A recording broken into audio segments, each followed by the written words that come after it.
It's been almost 37 years to the day that I graduated from UT. I remember a lot of things about that day. I remember I had a throbbing headache from a party the night before.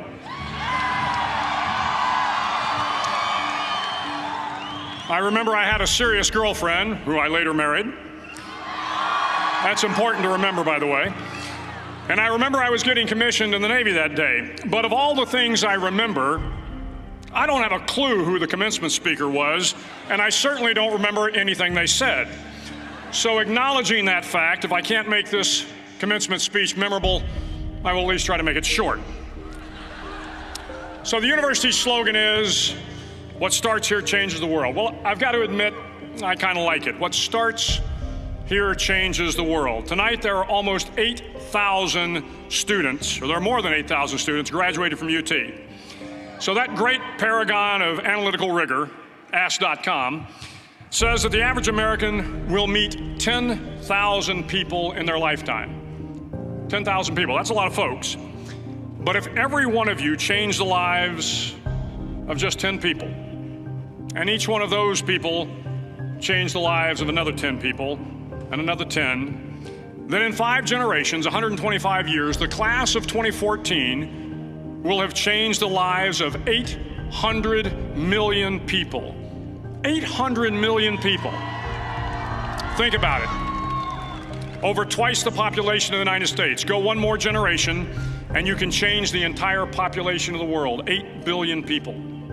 If you think it's hard to change the lives of 10 people, change their lives forever, you're wrong. I saw it happen every day in Iraq and Afghanistan. A young Army officer makes a decision to go left instead of right down a road in Baghdad, and the 10 soldiers with him are saved from a close-in ambush.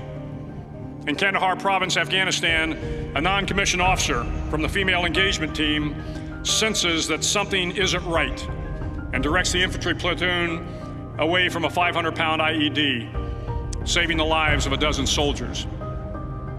But if you think about it, not only were those soldiers saved by the decisions of one person, but their children were saved, and their children's children.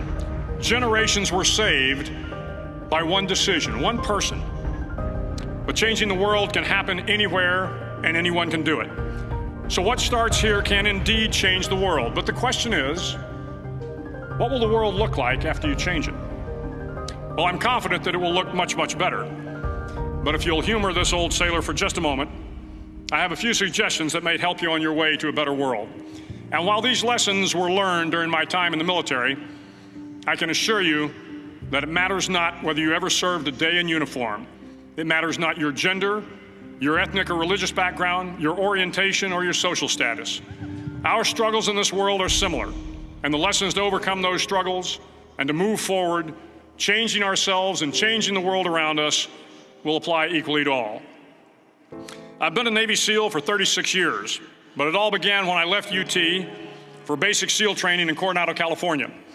Basic SEAL training is 6 months of long, torturous runs in the soft sand, midnight swims in the cold water off San Diego, obstacle courses, unending calisthenics, days without sleep, and always being cold, wet, and miserable.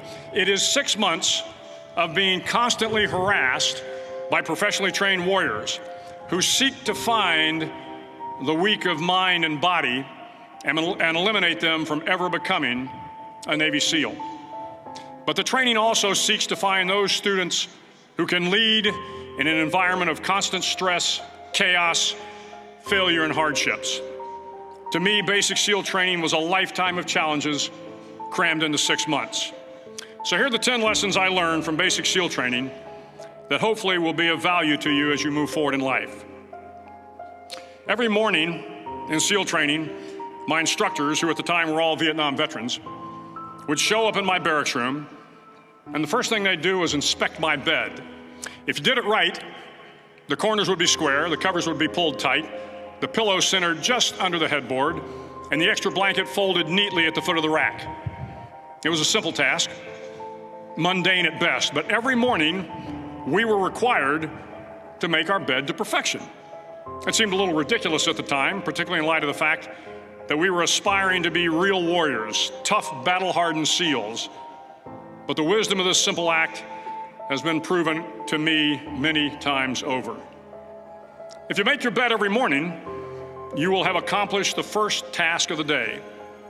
It will give you a small sense of pride, and it will encourage you to do another task, and another, and another.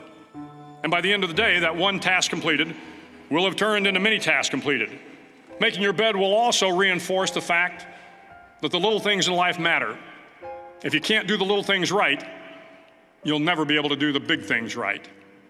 And if by chance you have a miserable day, you will come home to a bed that is made, that you made. And a made bed gives you encouragement that tomorrow will be better. So if you want to change the world, start off by making your bed. During SEAL training, the students are all broken down into boat crews. Each crew is 7 students, 3 on each side of a small rubber boat, and 1 coxswain to help guide the dinghy. Every day, your boat crew forms up on the beach and is instructed to get through the surf zone and paddle several miles down the coast. In the winter, the surf off San Diego can get to be 8 to 10 feet high, and it is exceedingly difficult to paddle through the plunging surf unless everyone digs in. Every paddle must be synchronized to the stroke count of the coxswain. Everyone must exert equal effort, or the boat will turn against the wave and be unceremoniously dumped back on the beach. For the boat to make it to its destination, everyone must paddle. You can't change the world alone. You will need some help. And to truly get from your starting point to your destination takes friends, colleagues, the goodwill of strangers, and a strong coxswain to guide you. If you want to change the world, find someone to help you paddle. Over a few weeks of difficult training, my SEAL class, which started with 150 men, was down to just 42. There were now 6 boat crews of 7 men each. I was in the boat with the tall guys, but the best boat crew we had was made up of the little guys, the Munchkin crew, we called them. No one was over 5'5". The Munchkin boat crew had 1 American Indian, 1 African American, 1 Polish American, 1 Greek American, 1 Italian American, and 2 tough kids from the Midwest. They out-paddled, outran, and outswam all the other boat crews. The big men in the other boat crews would always make good-natured fun of the tiny little flippers the Munchkins put on their tiny little feet prior to every swim. But somehow these little guys from every corner of the nation and the world always had the last laugh, swimming faster than everyone and reaching the shore long before the rest of us. SEAL training was a great equalizer. Nothing mattered but your will to succeed, not your color, not your ethnic background, not your education, not your social status. If you want to change the world, measure a person by the size of their heart, not by the size of their flippers. Several times a week, the instructors would line up the class and do a uniform inspection. It was exceptionally thorough. Your hat had to be perfectly starched, your uniform immaculately pressed, your belt buckle shiny and void of any smudges. But it seemed that no matter how much effort you put into starching your hat or pressing your uniform or polishing your belt buckle, it just wasn't good enough. The instructors would find something wrong. For failing the uniform inspection, the student had to run, fully clothed, into the surf zone, then wet from head to toe, roll around on the beach until every part of your body was covered with sand. The effect was known as a sugar cookie.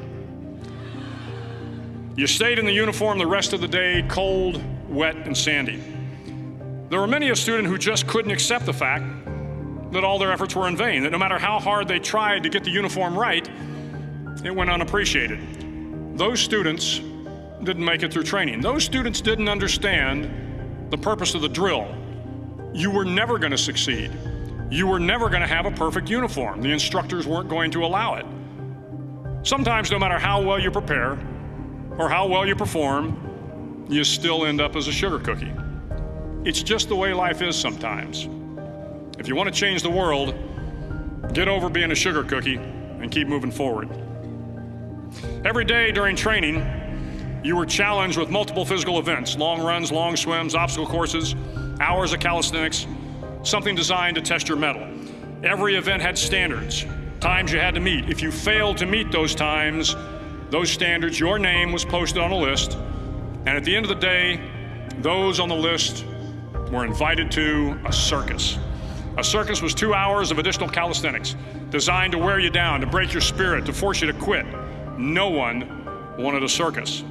A circus meant that for that day, you didn't measure up. A circus meant more fatigue, and more fatigue meant that the following day would be more difficult and more circuses were likely. But at some time during SEAL training, everyone made the circus list. But an interesting thing happened to those who were constantly on the list. Over time, those students who did 2 hours of extra calisthenics got stronger and stronger. The pain of the circuses built inner strength and physical resiliency. Life is filled with circuses. You will fail. You will likely fail often. It will be painful. It will be discouraging. At times, it will test you to your very core. But if you want to change the world, don't be afraid of the circuses. At least twice a week, the trainees were required to run the obstacle course. The obstacle course contained 25 obstacles, including a 10-foot wall, a 30-foot cargo net, a barbed wire crawl, to name a few. But the most challenging obstacle was the slide for life.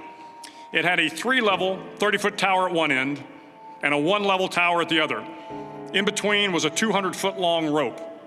You had to climb the 3-tiered tower, and once at the top, you grabbed the rope, swung underneath the rope, and pulled yourself hand over hand until you got to the other end. The record for the obstacle course had stood for years when my class began in 1977.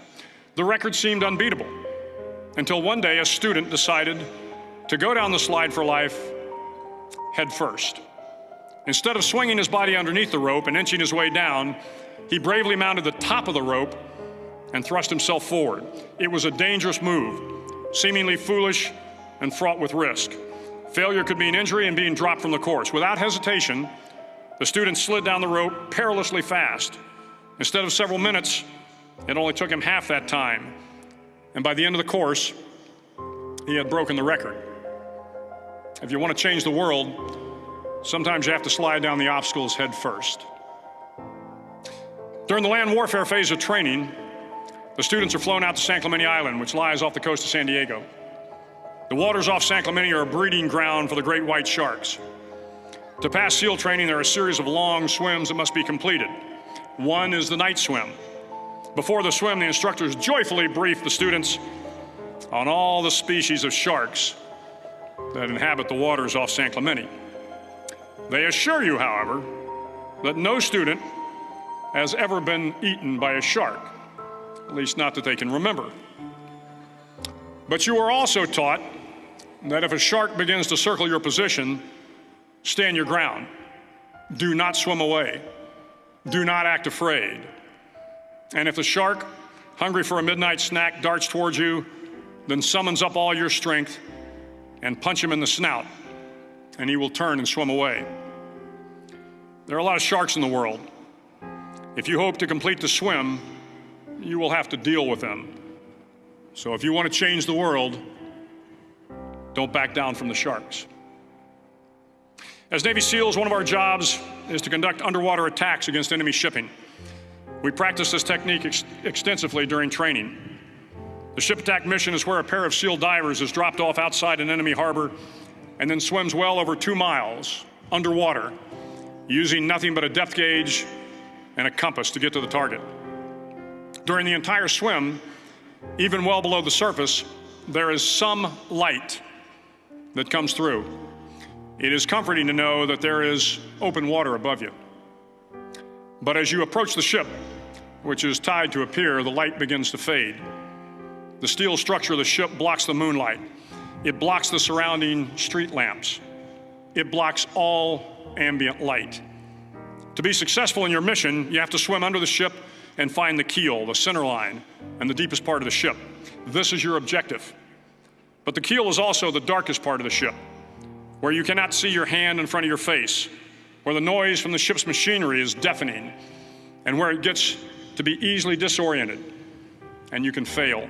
Every SEAL knows that under the keel, at that darkest moment of the mission, is a time when you need to be calm, when you must be calm. when you must be composed, when all your tactical skills, your physical power, and your inner strength must be brought to bear.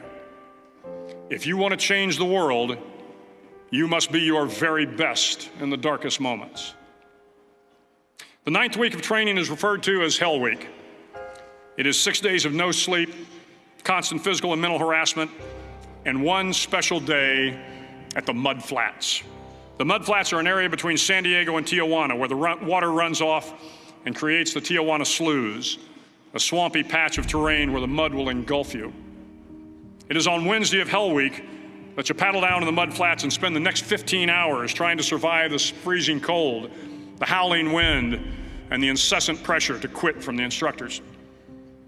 As the sun began to set that Wednesday evening, my training class, having committed some egregious infraction of the rules, was ordered into the mud.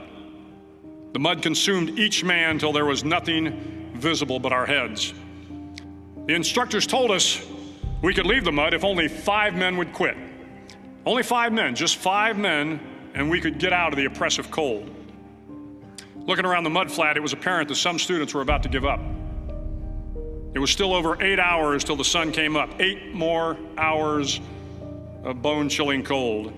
The chattering teeth and the shivering moans of the trainees were so loud, it was hard to hear anything.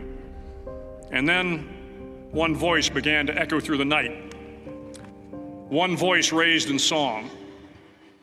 The song was terribly out of tune, but sung with great enthusiasm. One voice became 2, and 2 became 3, and before long, everyone in the class was singing. The instructors threatened us with more time in the mud if we kept up the singing, but the singing persisted. And somehow the mud seemed a little warmer, and the wind a little tamer, and the dawn not so far away. If I have learned anything in my time traveling the world, it is the power of hope. The power of one person, a Washington, a Lincoln, King, Mandela, and even a young girl from Pakistan, Malala. One person can change the world by giving people hope. So if you want to change the world, start singing when you're up to your neck in mud. Finally, in SEAL training, there's a bell. A brass bell that hangs in the center of the compound for all the students to see. All you have to do to quit is ring the bell.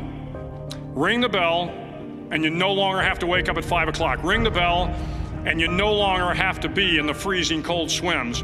Ring the bell, and you no longer have to do the runs, the obstacle course, the PT, and you no longer have to endure the hardships of training.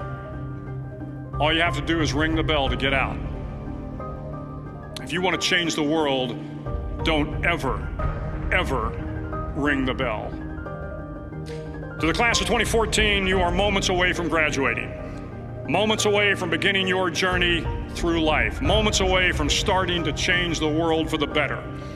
It will not be easy, but you are the class of 2014, the class that can affect the lives of 800 million people in the next century. Start each day with a task completed. Find someone to help you through life. Respect everyone. Know that life is not fair and that you will fail often. But if you take some risks, step up when the times are the toughest, face down the bullies, lift up the downtrodden, and never, ever give up. If you do these things, the next generation and the generations that follow will live in a world far better than the one we have today. And what started here will indeed have changed the world for the better. Thank you very much. Hook 'em horns.